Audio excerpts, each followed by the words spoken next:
Say it with me, for we walk by faith, not by sight.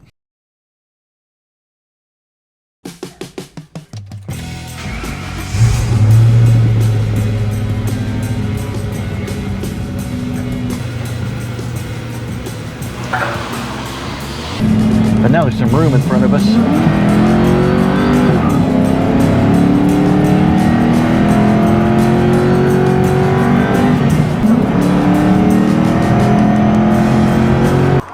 Hey guys, it's John with Cheapo Cars and Audio, and I'm gonna flip this around real quick here. I love having all these Mustangs, right? It's really cool. I love a collection of things. This one, let's get up under it here. I'm gonna film most of this with my phone, see how that goes. I'm gonna move cars around first. I gotta get this trash out of the way. This one has some issues. It's got a weird vibration through the whole cab. Like when you accelerate, you can hear like a ringing in the car. It's weird. It's hard to explain, but when you are going 70 or 80 and you let off the gas, there's a hard vibration under the car somewhere. And I can see that it needs an alignment. Anyway, so I'm gonna get that one in here up on jack stands, and then we'll get up under it and try to figure out what the heck is wrong with it. But let's look up under it and see what else we can find that needs to get fixed. I'm gonna pull my jack around here because I have a suspicion.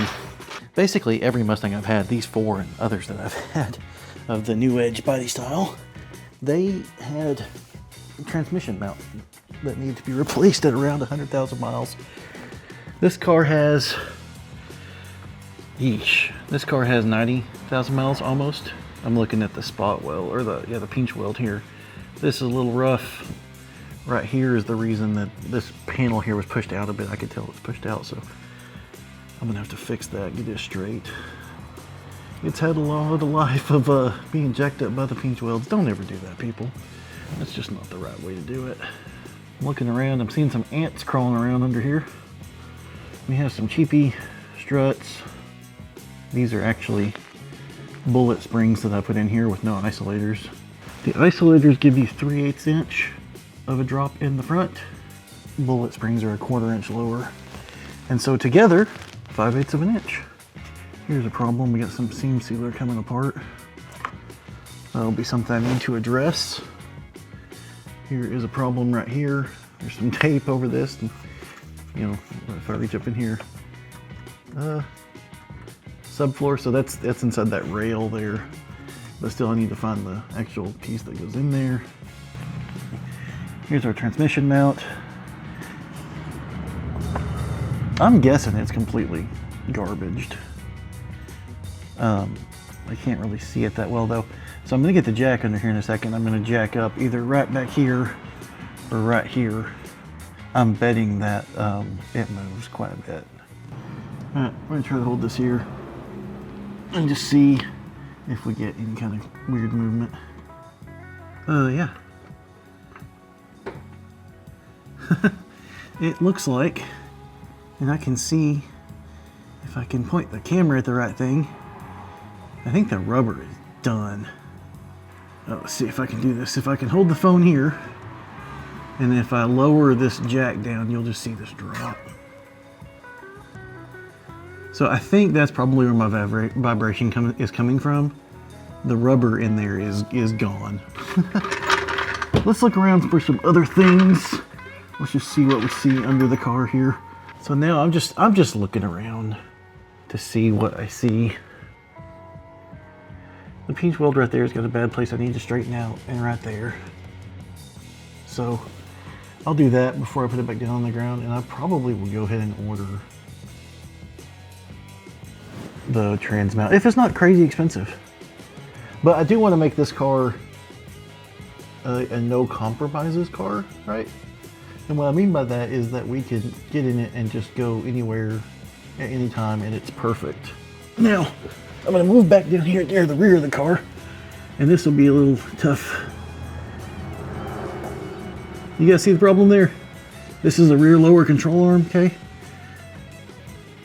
I see a bushing and a gap, and there ain't a bushing over here. And it's probably crooked. Now this could honestly be causing that vibration as well. And then I need to figure out what rear control arms.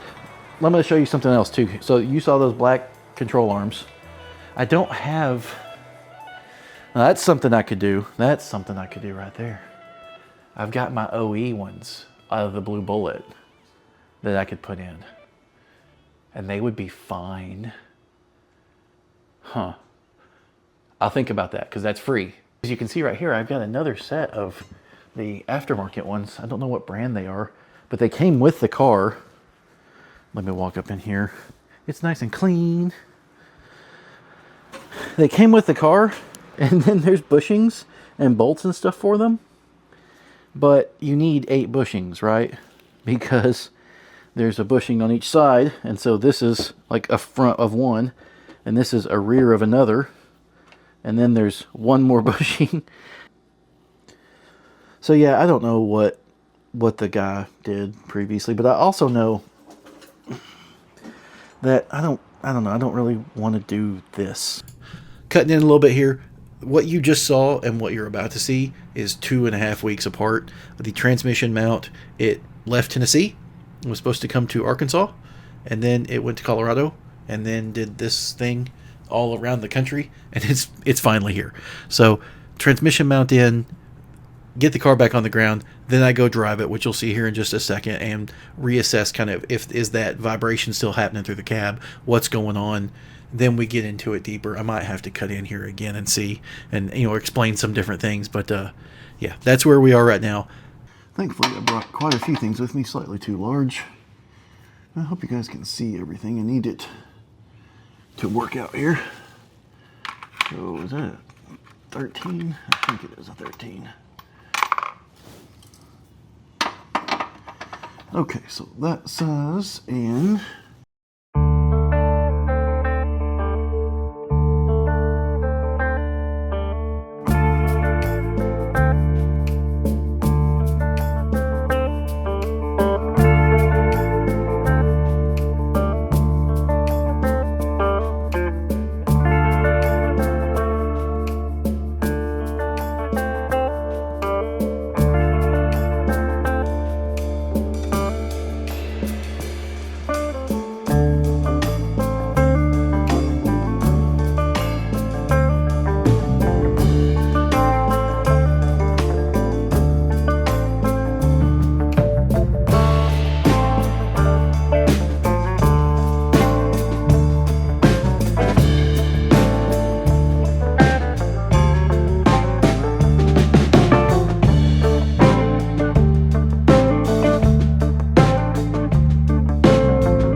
One thing we'll definitely be doing if or when I grow the channel larger is a lift.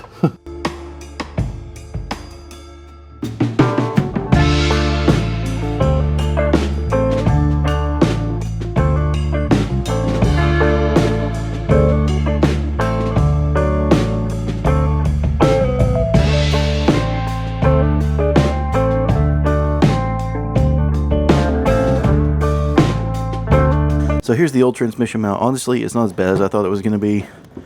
I was able, when I was jacking up the transmission in the car, it looked like this was completely disconnected from this part, but it's still connected. I mean, it moves a lot. The rubber is very wore out. And so it's good that it's replaced, but I don't know if that was the problem, but we'll take it for a drive and see.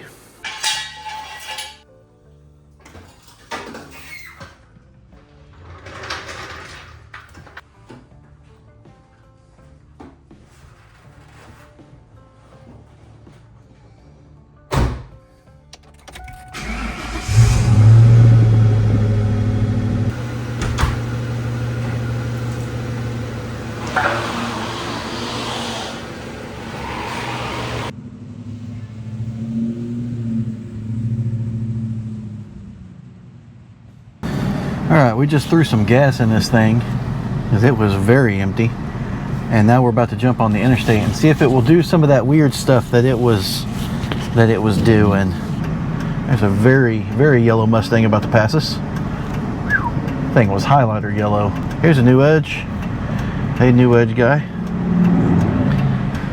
I waved, he had a big smile and waved back. That's fun. That doesn't happen very often, but that kid, that was a black GT. He was probably like, oh cool, a Mach 1, that whole thing. So we're going 25 up an on-ramp, and we're almost to the interstate, but now there's some room in front of us.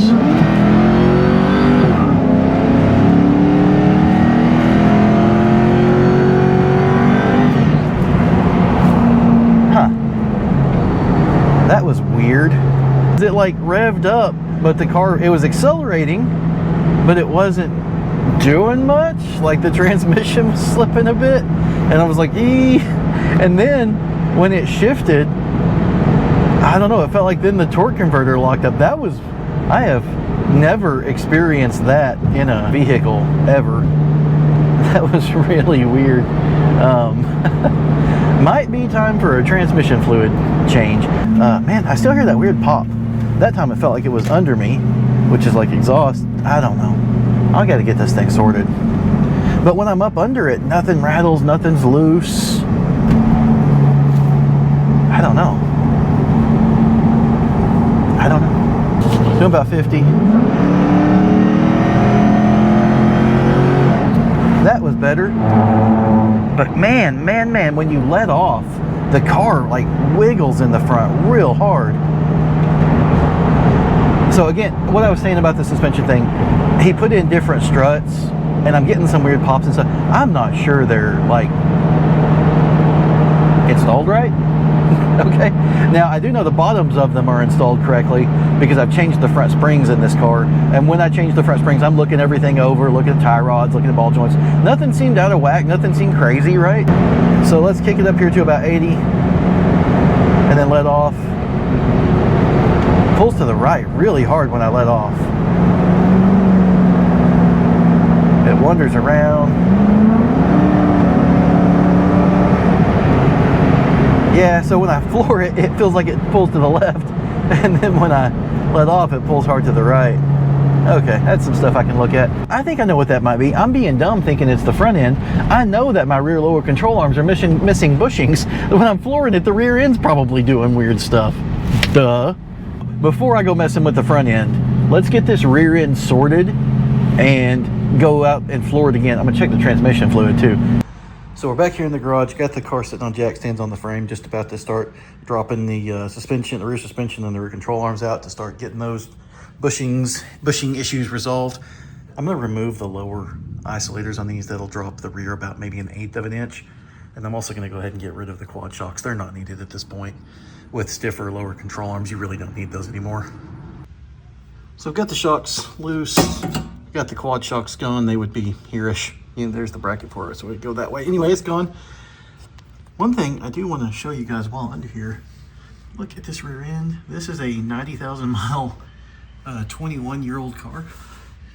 You can still see the factory chalk marks on it. It's still black for the most part. It's just drastically different than those bolts. That's hilarious. So the exhaust is a little rusty, but still mostly metal colored. Draft shaft, yeah, whatever, a little rusty.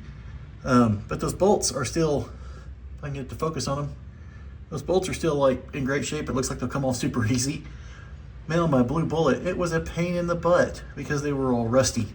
Just because it was a Missouri car, and it didn't spend much time out in the Missouri-ness, you know, in the salt. But yeah, this thing is way easier to work on. All the bolts are coming off easier. This will be good, but that's gonna be a problem right there. That is a little too far over that way where the controller needs to go. We are running into a little bit of an issue. And let me show you that issue right here. I would not have been driving this thing on the interstate, guys, if I knew that this explains why it's turning and stuff while I'm driving. I mean, I can get my finger back inside here.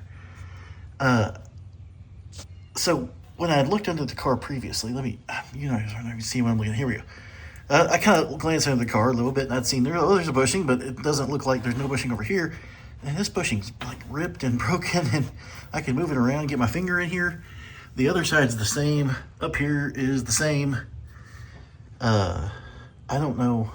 And so another thing that I'm going to kind of run into here is that I have 5 new bushings. But I don't think I'm going to have 3 because I need 8 total. 2, 2, 2, and 2 on the other side. And, you know, I don't think I'm going to have 8 good bushings total. I don't know what brand these things are. I might just have to buy new lower control arms. I didn't want to do that. Didn't want to spend that much money, but that might be the solution here. So I am finding problems. When I went to pull the exhaust off, oh, it pulled off so easy. It was great. You can see the problem. That just fell off. I don't know that it was actually welded. I'm going to take back what I previously said about the bushings and the guy installing them incorrectly. Maybe he did, I don't know. The bushings are literally falling apart. And so they were all in there, side to side. They were bushing. There was bushings at one point. Yeah, they were crumbling. So don't buy garbage, I guess, is the moral of the story here. You know, maybe they're fine when you first put them in, but will they still be fine in 5-10 years? Who knows? This was dangerous. Flooring the car was dangerous. So I'm going to end the video here, guys. I really wanted it to be full. The car's done. Everything's great and all hunky-dory. But I waited 2.5 weeks for that transmission mount to get here. And then I pulled those rear lower control arms out, thinking that I was either going to, don't really like the cheapy aftermarket ones, but I was either going to get enough bushings together between them, you know, the ones I had new that came with the car, and then the ones that were on the car, to have a full set and either continue to run them or run the OE set of rear lower control arms that I had off the Blue Bullet. The bushings were garbage, and even the new ones, they're just too hard. I don't know. It's like super hard rubber. It feels like it's already on the way out. And then the factory ones off my Blue Bullet, the rear lower control arms I had up on the shelf, one of the bushings on those is like super squishy, and the other one is like, or most of them are super hard and crumbly and cracking, and then there's like one that's like real squishy and weird. I don't know. That doesn't feel like a good option either. So I went ahead and ordered today, the day I filmed some of this and I'm editing all together, which is a Thursday.